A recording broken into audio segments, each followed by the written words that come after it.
Alors quoi maîtriser dans les probabilités conditionnelles en biostatistique, c'est ce qu'on va voir dans cette vidéo. En ça, je te rappelle que j'ai créé pour toi une capsule de cours dédiée aux probabilités conditionnelles. Si tu ne sais pas ce que c'est une capsule de cours, je t'encourage à écouter ce petit audio et nous on se retrouve juste après. Chaque capsule de cours est composée de 4 modes.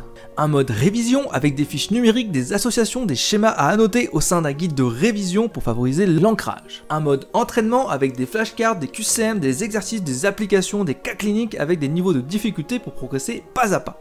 Un mode atelier en direct avec moi, en replay ou enregistré afin d'approfondir certaines notions et de combler tes lacunes. Et enfin, un mode examen avec des QCM pour te tester en conditions réelles. Chaque capsule de cours est unique et extrêmement complète pour t'aider à progresser à ton rythme. Tu trouveras toutes les informations concernant le catalogue des capsules en description de cette vidéo.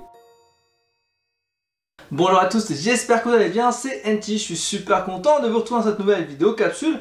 Aujourd'hui, on va parler des probabilités conditionnelles. Bien sûr, tu as compris, c'est en biostatistique. Mais avant ça, bien sûr, si tu es nouveau sur cette chaîne, n'hésite pas à t'abonner, je te mets ça juste là. C'est bon, c'est fait? Super.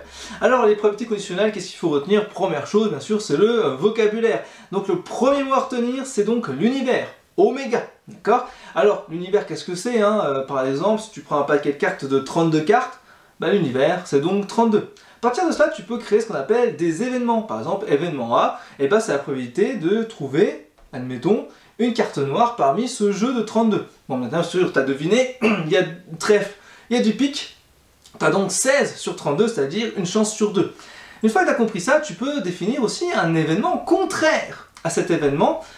Et c'est là que ça commence à être difficile parce que souvent, vous vous trompez sur la notion d'événement contraire. D'accord? Et ça c'est là où moi j'interviens à travers différentes vidéos. D'ailleurs, j'ai déjà fait des vidéos sur ces notions-là. Je la mets juste là, c'est super important. Ensuite, tu vas pouvoir calculer des probabilités un peu particulières, c'est-à-dire probabilité de A inter B. Donc en gros, il faut retenir un mot-clé. Inter, c'est qu'en ce cas, probabilité de A et probabilité de B. Ensuite, tu as la probabilité de A union B. Pour calculer ça, il faut faire probabilité de A plus probabilité de B moins P de A inter B. Il faut bien comprendre les différentes notions. Et t'en as un autre, un peu relou, je sais, c'est comme ça, c'est probabilité de A sachant B. Et une fois que tu comprends ça, tu sais que la formule est la suivante, P de A sachant B est égal donc P de A inter B sur P de B. Et ça te permet de calculer les différents types de probabilités. C'est vrai qu'au départ, c'est pas si simple, donc il faut, faut vraiment s'entraîner avec pas mal de petits exercices pour bien comprendre les notions. Une fois que tu as compris ça, souvent, ce que tu as pu faire en première ou en terminale, c'est la notion d'arbre de pondération. Alors en première année, c'est vraiment quelque chose à éviter, sauf bien sûr dans certains cas. Il n'y a pas tous les cas où on a besoin d'un arbre de pondération. C'est vrai que c'est quelque chose qui est assez simple à mettre en place, mais dans certains cas, tu vas perdre du temps et même t'embrouiller l'esprit. Donc c'est un truc qui est totalement à éviter en première année. On préférera utiliser des tableaux qui vont vraiment être spécifiques pour calculer les petites probabilités conditionnelles. Tu verras en plus en un temps réel, en un temps record, c'est rapide. Je crois que j'ai déjà fait une vidéo là-dessus, je t'encourage à regarder, c'est juste là.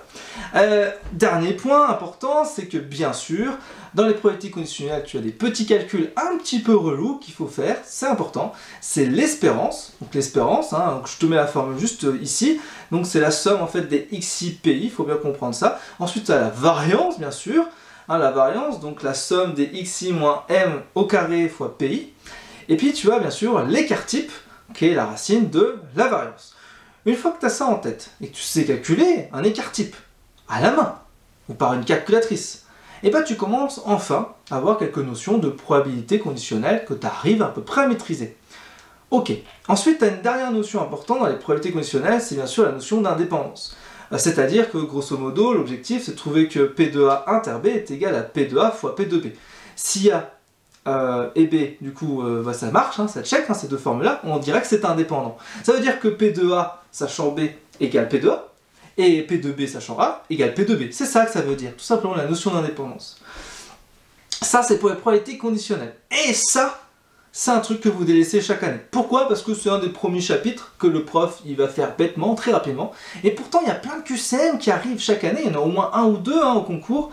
Et bah, vous vous plantez souvent, je ne sais pas pourquoi, vous ne voulez pas vraiment approfondir ces notions-là, et pourtant c'est essentiel si vous voulez faire bien sûr la différence. Donc si jamais tu as des soucis techniques sur la probabilité conditionnelle, bah, j'ai créé pour toi, je le rappelle, une capsule de cours où tu trouveras bien sûr les notions de cours, mais surtout, et ça que c'est important pour toi, des QCM et des exercices avec des applications pour maîtriser ces notions-là. Tout est en description de cette vidéo, je te mets ça là. Et si bien sûr tu as plein d'autres questions, bah, n'hésite pas à me le mettre en commentaire de cette vidéo. Moi je te retrouve pour une prochaine vidéo capsule. Je te dis à très vite, ciao ciao ciao ciao.